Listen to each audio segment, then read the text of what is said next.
Eh bien, bonjour à toutes et à tous. Aujourd'hui, on va parler de fixation caméra sur le casque moto. On va parler des différents types de fixation qui existent. On va parler aussi des réglages, parce que c'est très important. Parler aussi comment on va pouvoir faire en motovlog dans le casque, hein, parler dans le casque pendant qu'on roule. Et puis, une dernière chose, c'est les astuces et les recommandations. Et puis voilà, on y go, c'est parti. Allez.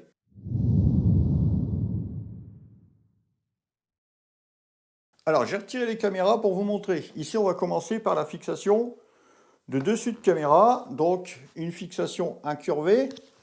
J'en ai une là. Voilà, une fixation incurvée. Il y a des plates et des incurvées. On prend l'incurvée parce que le casque est un peu arrondi. Une attache pas trop haute pour que la caméra soit pas trop haute non plus. Quand on filme, on voit un petit peu sa visière et puis bien un petit peu sa moto aussi, tout en ayant l'avantage d'avoir une 360 degrés, permet de filmer tout autour, sans gêne sur le paysage avec n'importe quoi. Et puis voilà, c'est une belle vue, mais j'aime bien aussi parce qu'elle est simple et efficace. Deuxième vue, sur le côté. Donc là, sur le côté, tout est réglable dans tous les sens. Comme vous voyez, hein, je tourne dans tous les sens. On peut régler l'orientation de la caméra. Et on peut même filmer soit en 16 neuvième, ou après, on peut mettre la caméra dans l'autre sens pour filmer en 9 16e.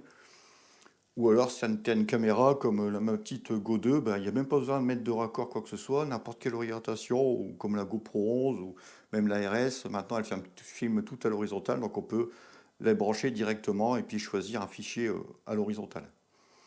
Donc ça, c'est pas mal aussi niveau immersion. On voit un petit peu de la visière, un petit peu de la bulle, et puis l'avant du truc. Confirme. Troisième possibilité, l'avant. Là, il y a deux solutions. Soit la fixation fixe comme celle-ci, soit la fixation amovible, pour ceux qui aiment bien, de temps en temps retirer la caméra et puis la remettre quand ils ont envie de filmer, pas toujours avoir ce poids à l'avant. Ou ce système qui serait un peu disgracieux à l'avant. Voilà, tu vas trouver un petit peu toutes les raisons. Moi, j'ai choisi le fixe pour l'instant avec ce système To You, c'est nul. Je vous le montre tout de suite. Hein. Je vais poser le casque. Alors, c'est adaptable à tous les casques. Je vous montre ce qu'il y a dans la boîte. Donc voilà, la partie principale, c'est ça. Ok. Donc vous voyez, ça se met dans tous les sens. Donc ce sera forcément adaptable dans tous les sens. Ok, sur le casque. Hein. Ici, on va y mettre des fixations 3M sur tout le long. Et puis on va venir s'amuser à le coller sur le casque avec précision. Il y avait même un moment, j'avais un autre cas, j'avais retiré cette deuxième partie ici, puisque celle-là et celle-là, ça passait, c'était largement suffisant. Et puis ils ont fait une petite astuce, mais ça je vous en parlerai après dans les réglages, avec ça. Mais on en parlera après. Ok, donc ça c'est système fixe. En système mobile, j'en avais retenu deux au départ. Celui-là, le Télécine, que j'ai trouvé sympathique aussi, avec un petit défaut, quand même. Donc tu vois, je trouve la boîte, hein. C'est du unboxing super rapide. Ça va être un bordel là à la fin, je te raconte pas. Alors, principe à scratch. Donc tu vois, tu as deux scratchs ici en haut, deux scratchs qui vont venir en bas. Donc tu le mets sur l'avant de ton casque. Je ne le fais pas parce que moi, forcément, mes casques sont déjà équipés. Donc tu comprends le principe, je te mets une image en même temps. Voilà, tu viens passer ça à l'intérieur. On dirait des 3 os là, de protection, mais ça ne permet de pas griffer le casque. Donc tu viens ici le mettre devant, tu viens clipser et c'est tout bon. Le défaut par rapport à mon système là, c'est qu'ici, je continue à avoir de l'air qui passe quand même si la caméra est devant, j'ai quand même un peu d'air qui me rentre, que si je mets ça devant, tu vois, je te mets comme s'il y était, tu vois, ça va venir tout cacher l'avant de l'aération du casque. Pareil, quand on va fermer, les sangles viennent ici des deux côtés. Est-ce que ça va bien fermer le casque s'il pleut? Je ne sais pas trop. Si tu as ce modèle-là et que tu l'utilises, tu me le dis. Avantage, amovible. Et le seul inconvénient, c'est cette histoire de ça bloque la respiration, et au moins la ventilation du casque à l'intérieur en cas de buée. Voilà. Troisième. Il est là. Gripper mount. J'ai trouvé ça super génial parce que ça vient se pincer sur le casque. Je te montre. Pas laisser tomber le casque.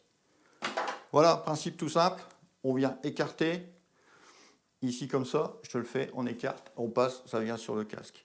Il y a un gros avantage à un système pareil, c'est que ça laisse passer l'air quand même, c'est que c'est amovible, et que si tu t'en sers pas sur le casque, tu peux toujours le mettre, je sais pas, regarde, tu viens ici pincer, je vais le mettre dans le bon sens, tu dis tiens j'ai trouvé un arbre, je le pince à un arbre, je mets la caméra, je passe en moto, voilà, je retire de l'arbre, et j'ai fait mon plan fixe, ok. Autre avantage aussi, c'est que ce pitonnier, vous voyez, il ressort, si je le comprime, je peux tourner la caméra. C'est-à-dire que pareil, je peux filmer en 9/16e ou en 16/9e. Ok. Donc vraiment pour moi, c'est le meilleur système amovible. Je te mets le lien en description, c'est Bramstore qui est pas loin de chez moi, qui le distribue et qui l'envoie super rapidement.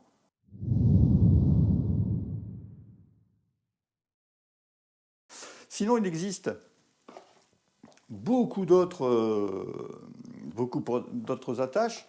Tu vois, tu peux par exemple, ici, sur l'intérieur du casque, ici, mettre un collant comme je te montrais tout à l'heure, une petite attache, mettre ton casque là. Il existe des attaches qui se mettent avec la petite vis ici. Je te mets les images en même temps pour que tu vois.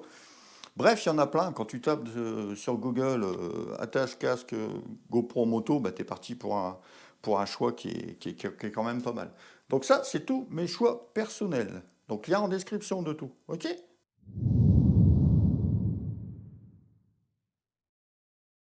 Maintenant, certains, vraiment très peu de fabricants de casques proposent des attaches qui sont adaptées à leur marque et à leur modèle. Je te montre un peu, comme ici avec mon Climb F3. Et c'est tout, j'ai juste acheté ça, je te montre. Ça commence à être le bordel parce que je jette tout en vrac. Tu vois, c'est ça, c'est le Climb Mounting. Donc je ne l'ai pas déballé, mais tu comprends le principe. En fait, tu viens l'emboîter, tout simplement. Tu viens l'emboîter, ça prend exactement la forme de l'aération avant, donc tu gardes toujours de l'air et tu viens mettre ta caméra devant. Voilà, donc il n'y a pas de micmac, il n'y a pas de collage à faire, c'est direct sur le casque. Ils le font aussi pour le F5 de la gamme. Et puis c'est tout. Je crois qu'il y a Aero aussi, ou Aero, je ne sais pas comment tu prononces, qui le fait aussi pour un de ces casques avec une fixation sur le dessus. Après les autres, peut-être qu'ils le font. J'ai pas regardé un peu plus, tu regarderas toi-même.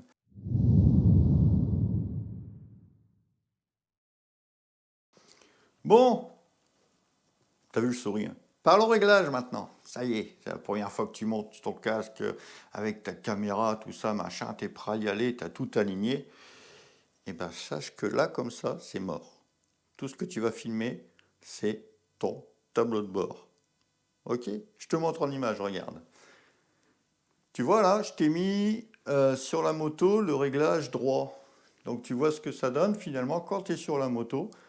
Eh ça envoie la caméra vers le bas. Il faudra carrément la plier, la remonter au maximum vers le haut pour que quand tu sois sur ta moto, ça donne une image qui est parfaite. Tu vois là, je te montre l'exemple avec la caméra droite, donc tu vois absolument rien, tu vois que le chemin, tu vois pas le paysage. Et là, je te montre avec la caméra inclinée comme il faut vers le haut. Et là, on voit tout le paysage qui nous entoure en même temps que le chemin ou la route si tu fais de la route. Donc voilà, donc tu vois, comme ça, c'est mort. Tandis que comme ça va commencer à aller. Là, tu vois, je ne peux pas aller plus. C'est pas suffisant. Alors, c'est pour ça qu'il faut, une première astuce, à toutes ces attaches qui sont ici en bas, que ce soit sur celle-là ou sur mon Krios, c'est rajouter cette petite extension, tu vois, et je vais la rajouter, je vais te montrer sur le Krios, elle est déjà mise, qui me permettra d'avancer la caméra et de l'incliner encore un peu plus. Je te montre. Donc tu vois, là, j'ai installé la petite extension, donc je peux aller carrément mettre la caméra comme ça. Alors comment on va être bon? Comment savoir si on va être bon? Regarde ton axe, je suis en train de te le montrer. Tu prends le bas ici et le haut de ton champ de vision. Attends, je vais faire par ici. Le bas et le haut de ton champ de vision et tu traces une ligne entre les deux. Ok? Je te mets une flèche, ça ira vachement mieux pour que tu vois. Et tu mets cette caméra dans l'axe. Voilà, c'est ton premier réglage de base. Ce que tu fais, c'est quand tu mets pour la première fois ta caméra, maintenant elles sont toutes connectables à ton smartphone, tu montes sur la moto, tu mets ton smartphone devant ou tu le tiens, et puis tu regardes, tu te mets une position naturelle et tu regardes si ta caméra est bien réglée. C'est vrai, c'est chiant sur YouTube, hein. Quelquefois tu tombes sur des vidéos, tu essayes de baisser la page pour voir si tu vois plus haut, mais ça marche pas. Et pour moi, ça me fatigue de regarder ça, je coupe parce que c'est... Tu vois rien quoi en fait. Il faut bien penser quand on est nous-mêmes pareil en montagne, il faut filmer vachement haut pour qu'on voit bien le sommet des montagnes. Sinon, si tu es comme ça, ben voilà, ce sera bien, mais sans plus. Ok? Donc toujours aller chercher dans ce fameux axe qui est ici, tu vois. Ton axe de vision. Idem sur le côté et idem au-dessus. Ok? Parce que la seule fois, oui, c'est ça que je voulais dire, la seule fois où ça fonctionne et que tu t'en fous, c'est quand tu as une caméra 360 qui, elle, que tu la mettes n'importe comment, devant, au-dessus ou sur le côté, va toujours filmer droit et à l'horizon. Voilà pour mes astuces. Donc cette petite pièce, mets-la toujours pour que tu puisses incliner. Imagine-toi maintenant sur une moto sportive, tu es encore plus comme ça, donc il faudra encore plus la ramener pour être droit, tu vois. Ok? Alors tu filmes bien maintenant.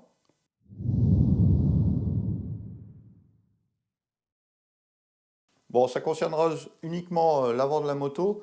J'ai oublié de mettre ma petite rallonge, donc j'arrive pas à incliner trop ma caméra. Qu'est-ce que je peux faire? Je la mets en dessous. Ok? Voilà, je retire tu fais comme si j'avais pas cette attache ici. En plus, ben voilà, je vais la mettre ici en dessous, comme ça je peux la régler exactement comme je veux.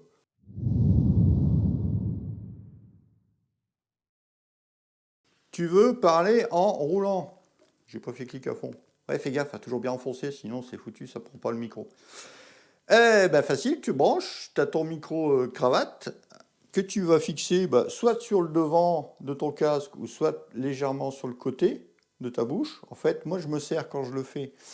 Je retire je vais mettre là, je retire les mousses de mon casque des deux côtés, à la limite de la calotte arrière. Je fais passer le fil à l'intérieur et je reviens ici sur le côté. C'est largement suffisant. Ça évite d'avoir des touillons de fil ici sur le côté qui peuvent être accrochés avec une branche si tu fais du tout-terrain ou qui peuvent toujours claquer dans le casque si tu es sur la route. Et au moins, c'est propre, c'est net. Tu calcules bien ton coup pour que ça revienne ici. Et puis, tu pars à l'intérieur de ton casque pour aller fixer sur le côté. Au moins, c'est propre. Donc voilà pour le moto vlogging.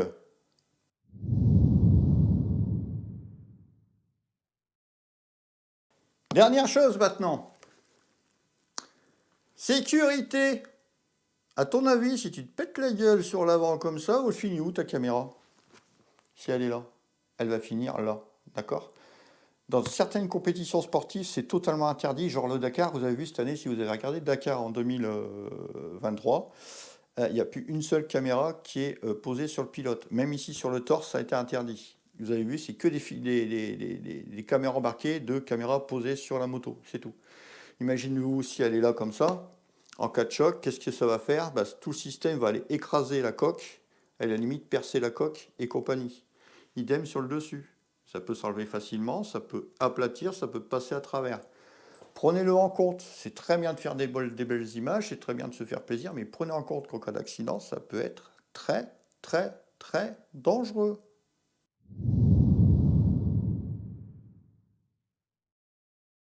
En conclusion, on va dire que je vous ai un peu expliqué un peu comment on peut vlogger, comment on peut mettre sa caméra un peu partout sur le casque. Il existe une multitude d'attaches, hein, je vous ai mis plein de liens, je répète encore une fois en description. Voilà, les motards et les motards, faites attention à vous, à la sécurité. Portez-vous bien, soignez-vous bien, faites attention à vous et surtout, grand V à tous. Allez, à la prochaine. Ciao.